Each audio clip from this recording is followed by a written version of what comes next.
Hello friends, स्वागत करते हैं ईवीएस समाधान के एक और लेक्चर में आप सभी का। और जो हमारा चल रहा था सेमेस्टर फर्स्ट सेमेस्टर की बात करेंगे। पेपर सेकंड की बात करेंगे यूनिट नंबर 3 दो जो हमारी ज्यामितीय समावेता। आज हम जो बात करने वाले हैं, हम बात करेंगे समरूपीय समावेताओं की बात करेंगे।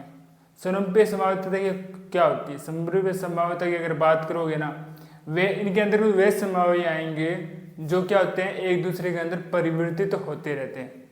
एक रूप से दूसरे रूप में क्या होता है, परिवर्तित होते रहते हैं।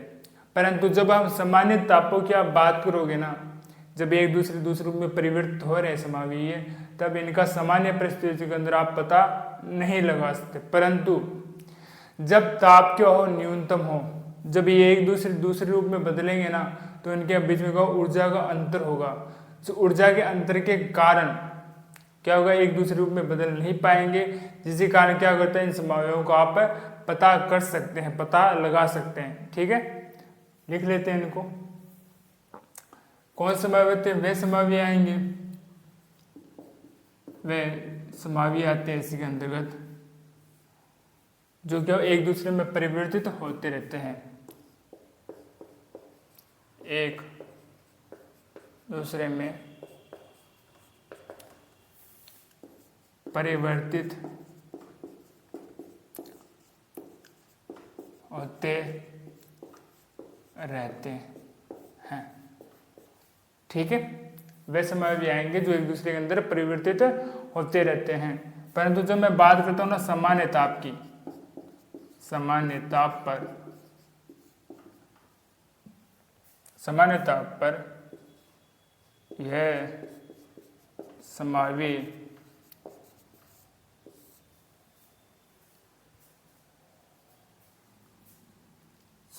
ये समावय का पता नहीं चलता है।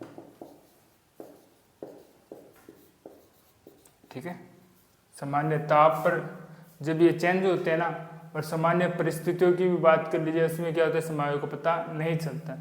परंतु जब ताप क्या हो, न्यूनतम ताप हो, क्या हो, न्यूनतम ताप पर, ठीक है, ऊर्जा का अंतर होता है, या कैसे तो पर्याप्त ऊर्जा नहीं मिलती। क्या नहीं मिलती है, पर्याप्त ऊर्जा नहीं मिलती है, जिससे आप इनका समावयों का पता लगा सकते हो। या जो ये समावय होते हैं, जब हम न्यूनतम ताप लेते हैं जिनमें जिससे यह तो पर्याप्त इनको ऊर्जा नहीं मिले, तो इस प्रकार के जो समावय होंगे ना, वो क्या कहलाते हैं, स्वरूप समावय कहलाते हैं। ठीक है, क्या कहलाते हैं, हमारे पास स्वरूप समावय कहलाते हैं। और ये क्या करते हैं, एकल बंद होता है इनके, क्या होता है, एकल बंद होगा, सिंगल बंद होता है इनके मध्य। एकल बंद के कारण ये क्या करते हैं, घूर्णन करते हैं। घूर्णन कैसा, मुक्त घूर्णन करते हैं। क्या करते हैं, ये मुक्त घूर्णन कहते हैं, जिसके कारण इनको हम घूर्णन समावय कहते हैं। और इस घटना को घूर्णन समावेता, चक्रण समावेता कहते हैं। ठीक है, इस कारण क्या, तो जो मुक्त घूर्णन कहते हैं, जिसके कारण क्या है, इनको घूर्णन समावय कहेंगे, या इस घटना को हम चक्रण समावेता, घूर्णन समावेता कहते हैं। ठीक है, अब हम जो बात करने वाले हैं, बात करेंगे एथेन के स्वरूपीय विश्लेषण की। किसकी बात करेंगे, एथेन के स्वरूपीय विश्लेषण की बात करते हैं। जब देखिए मैं एथेन को लिखता हूँ ना, तो कुछ इस रूप में लिखेंगे। इसमें क्या होगा, दो कार्बन परमाणु है ना, वो एक एक हाइड्रोजन सिंगल बंध से जुड़ा होगा इस प्रकार से, इस रूप में। ठीक है, सिग्मा बंध के द्वारा जुड़ा रहेगा। या इसको कह सकते हो, जो CH3 है ना, दोनों मैथिल समूह, वो एक सिंगल बंध के द्वारा, एकल बंध के द्वारा जुड़े रहते हैं। अब मैं क्या करता हूं, इनमें से एक मैथिल समूह क्या करता हूं, स्थिर कर दूसरे मैथिल समूह क्या करवाता हूं, मुक्त घूर्णन। क्या करवाता हूं, मुक्त घूर्णन।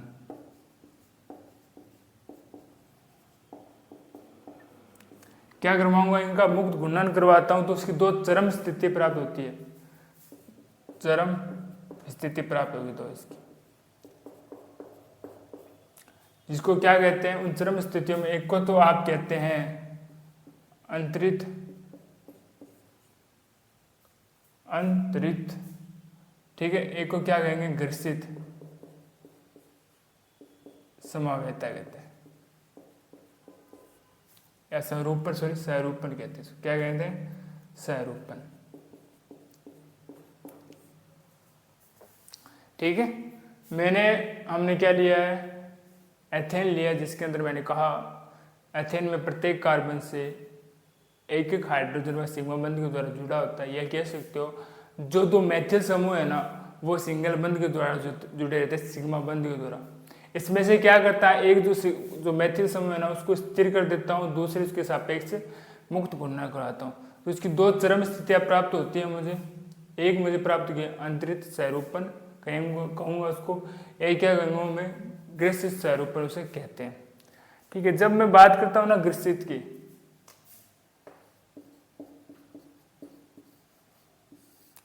जब आप ग्रसित की बात करते हैं ये होता है अधिकतम ऊर्जा वाला।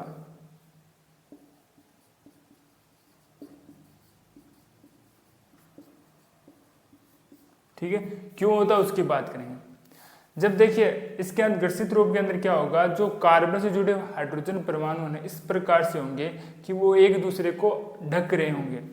कार्बन से जुड़े हाइड्रोजन क्या होंगे, इस प्रकार से स्थित होंगे कि एक दूसरे को ढक रहे होंगे, जिससे क्या होगा, उनके मध्य प्रतिकर्षण है ना वो अधिक लगता है, जिसके कारण उसकी ऊर्जा भी अधिक हो जाती है। किस प्रकार से होंगे, कार्बन से जुड़े हाइड्रोजन परमाणु इस प्रकार होंगे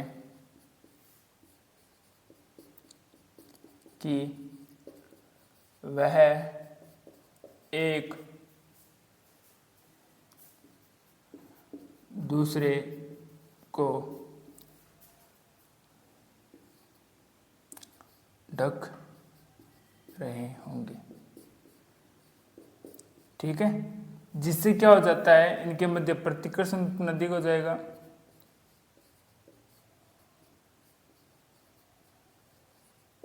और इसकी ऊर्जा भी क्या हो जाती है, अधिक हो जाती है। परंतु जब मैं बात करता हूँ ना अंतरित की बात करोगे ना सहरूपण की, इसके अंतर्गत क्या होता है कि जो हाइड्रोजन परमाणु है, कार्बन से जुड़ा हुआ हाइड्रोजन परमाणु होता है, दूर दूर स्थित होता है। इसके अंदर क्या होता है, कार्बन से जुड़ा हाइड्रोजन परमाणु दूर दूर स्थित होता है।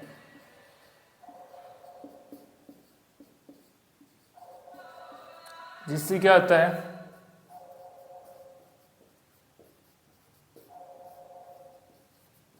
न्यूनतम आकर्षण बल।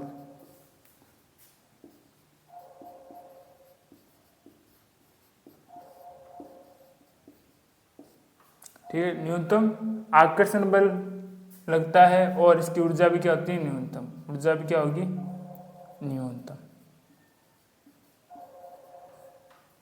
ऊर्जा भी क्या होती है, इसकी न्यूनतम ऊर्जा होती है। ठीक है, न्यूनतम आकर्षण बल लगता है, ऊर्जा भी न्यूनतम लगती है, तथा यह अधिक स्थायी होता है। एथेन में जब अंतरित सहरूपण की बात करेंगे यह अधिक स्थायी होता है।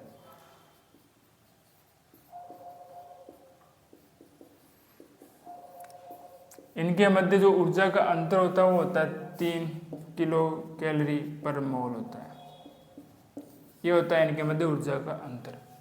जब हम सामान्य ताप में बात करेंगे, सामान्य जब परिस्थितियां निकालोगे तब इनका पता नहीं चलता है, परंतु जब हम क्या लेते हैं, इनका न्यूनतम ताप लेते हैं, निम्न ताप लेते हैं, और जब इनके मध्य जो ऊर्जा इनको प्राप्त नहीं मिलेगी तब इनका हम पता लगा सकते हैं, किसका, घर्षित व आंतरिक सहरूपण का पता कर सकते हैं। अगर डायग्राम समझे तो इस प्रकार से होते हैं, ये इसके पास होगा इस प्रकार से। ठीक है, इसके अंदर और बात करें तो ये से दूर दूर होंगे।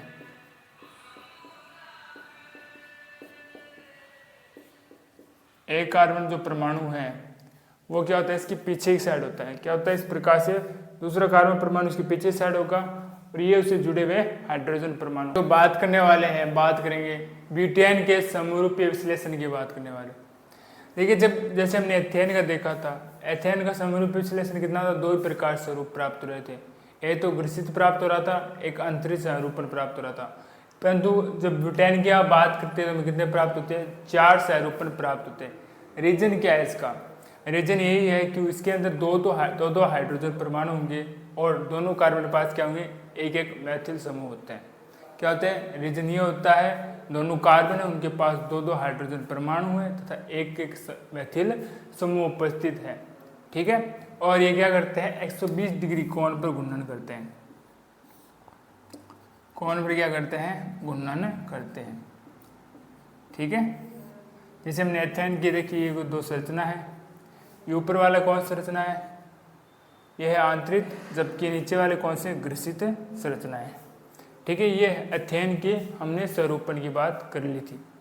आगे और देखिए, इसके अंदर लिख लेते हैं 120 डिग्री घूर्णन पाया जाता है तथा इसके अंदर हम अगर बात करो तो कार्बन के पास 2 हाइड्रोजन परमाणु,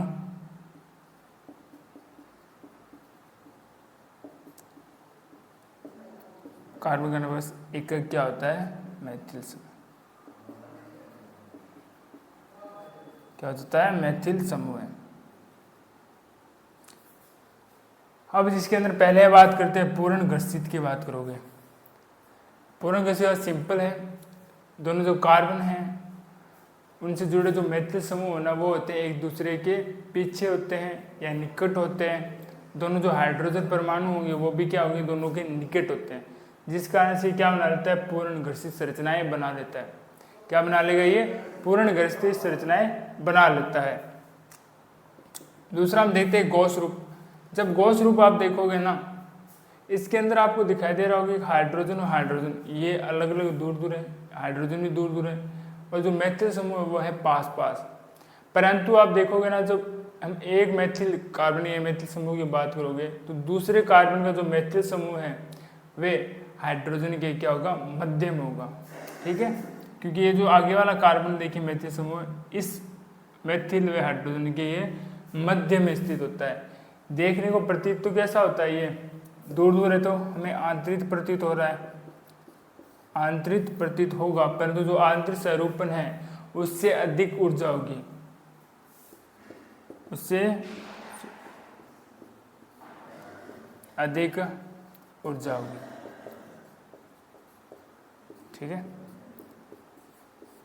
अगर दोनों की तुलना करोगे ना तो गॉस रूप है ना, उसकी आंतरिक स्वरूपण की ऊर्जा अधिक होती है।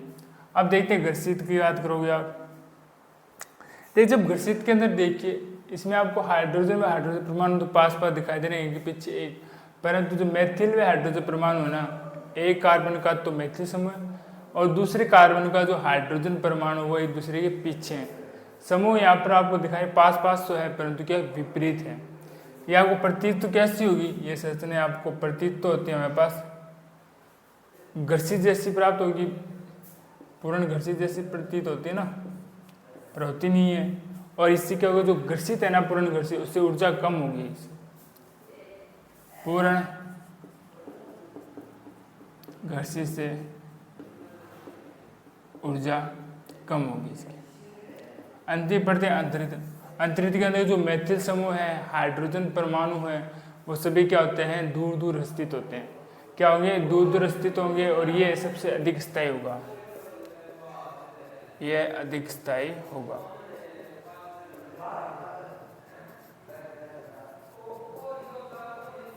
ठीक है, अगर हम बात करें सबसे कम ऊर्जा स्तर की बात करोगे, पहला आता है अंतरिक्ष स्वरूपण।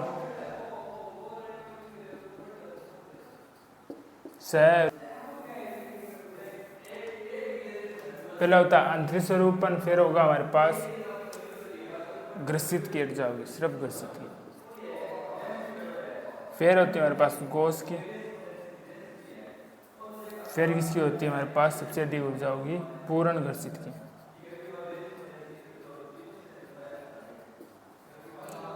फिर किसकी होती है हमारे पास, पूर्ण घर्षित की होती है। अब देखिए, हम जो बात करने वाले हैं, बात करेंगे साइक्लोहेक्सेन के स्वरूपण के बारे में बात करने वाले हैं। साइक्लोहेक्सेन की स्वरूपन की बात करोगे 2 रूपों में से पढ़ा जाता है। एक तो कुर्सी, एक नाव। ठीक है, जो कुर्सी वाले रूप है इसको हम साइक्लोहेक्सेन को पहले पढ़ते हैं एथेन के मॉडल के साथ में। एथेन का जो स्वरूपन किया था उसके साथ पढ़ते हैं, तुलना कर सकते हैं, कह सकते हो आप। कुर्सी को हम बात करोगे तो आप अंतरिक्ष स्वरूपन के साथ में, जबकि नाव की बात करोगे तो गर्सी स्वरूपन के साथ कर सकते हो। ठीक है, जहां आप आंतरिक की बात कर रहे थे मैंने कहा था इसमें होती है न्यूनतम ऊर्जा, इसी क्या होती है अधिकतम ऊर्जा।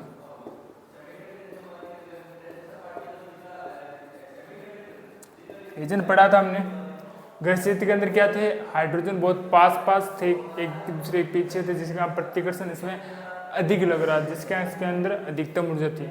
वहीं इसके अंदर हाइड्रोजन में दूर दूर थे, प्रतिकर्षण भी कम लग रहा, जिसका इसके अंदर न्यूनतम ऊर्जा होती है। जहाँ अगर आप इसमें अंतरिक्ष की बात करते तो न्यूनतम ऊर्जा होगी, और यहाँ पे क्या होता है कुर्सी रूप की बात करें तो यहाँ पर तनाव कम होगा, जबकि इसमें तनाव अधिक होगा। जहाँ ये भी स्थायी था तो ये भी क्या होता है स्थायी होगा, ये भी क्या होता है स्थायी होता है। ठीक है, साइक्लोहेक्सेन के 2 स्वरूपन पाए जाते हैं, कुर्सी व नौका। इनको हम एथेन के स्वरूपन के मॉडल के साथ पढ़ते हैं। जहाँ कुर्सी को हम किसके स्वरूप मानते हैं, समरूप मानते हैं। समरूप किसके मानते हैं, कुर्सी को हम मानते हैं अंतरिक्ष की स्वरूपन मानते हैं। अंतरिक्ष की जब हम स्वरूपन की बात करें उसके अंदर न्यूनतम ऊर्जा थी, अधिक स्थायी था। उसी से क्या होता है यहाँ पर तनाव भी कम हो जाता है कुर्सी का। जहाँ नाव को हम किसके स्वरूप में मानते थे, गर्सित स्वरूप में, जहाँ इसकी ऊर्जा क्या थी अधिक ऊर्जा थी, वहीं यहाँ पर तनाव भी क्या हो जाता है अधिक हो जाता है, और ये हमें कम स्थायी दिखा देता है। ये देखिए किसकी बात करेंगे हम, कुर्सी स्वरूपन इस प्रकार से होता है, ये नौका या नाव कह सकते हो। ठीक है, ये अगर आप लिखना तो इस रूप में लिखेंगे कुर्सी को। अगर हम एथेन को लिखते हैं तो एथेन को कुछ इस प्रकार से लिखते हैं। ठीक है, अगर इसकी बात करोगे इसको कुछ इस प्रकार से लिखते हैं, नौका रूप को, नाव रूप को कह सकते हो।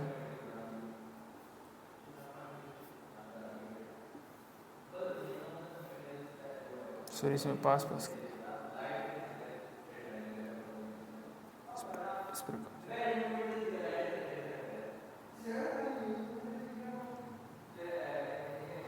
इस प्रकार से देखिए, अब हम जो बात करने वाले बात करेंगे एकल प्रतिस्थापी साइक्लोहेक्सेन व्युत्पन्न के स्वरूपन की बात करेंगे। इसमें जो प्रतिस्थापी रूप में हम क्या लेते हैं, CH3 मेथिल समूह लेते हैं। क्या लेते हैं, CH3 मेथिल समूह लेंगे। इसकी अगर हम बात करेंगे ना, कुर्सी रूप की हमें 2 प्रकार से चर्चाएं मिल जाती है। पहले में क्या होगा, मेथिल लंबवत होगा, लंबवत अर्थात अक्षीय स्थिति के अंदर होगा। दूसरा क्या होगा, ये अन्य दिशाओं में अर्थात भूमध्य स्थिति में प्राप्त होता है। अब जब हम इन दोनों की तुलना करोगे ना, जब इन दोनों की आप तुलना करोगे ना, जो भूमध्य होता है ना, भूमध्य जहाँ पर ये जो अधिक स्थायी होता है। ठीक है, और इसकी बात करोगे ना अक्षीय स्थिति के अंदर, ये क्या होता है कम स्थायी। वैसे अंतर इनमें बहुत कम देखा जाता है। अंतर क्या देखा जाता है, बहुत कम। ठीक है, अब इसके अधिक स्थायी का होने का कारण क्या है, और इनमें स्थायित्व तो अंतर होने का कारण क्या है, उसके बारे में बात करते हैं। जब हम बात करते हैं ना अक्षीय की, तो इसके अंतर्गत क्या होते हैं कि जो परमाणु होते हैं वो पास पास होते हैं। परमाणु क्या हो गया, पास पास।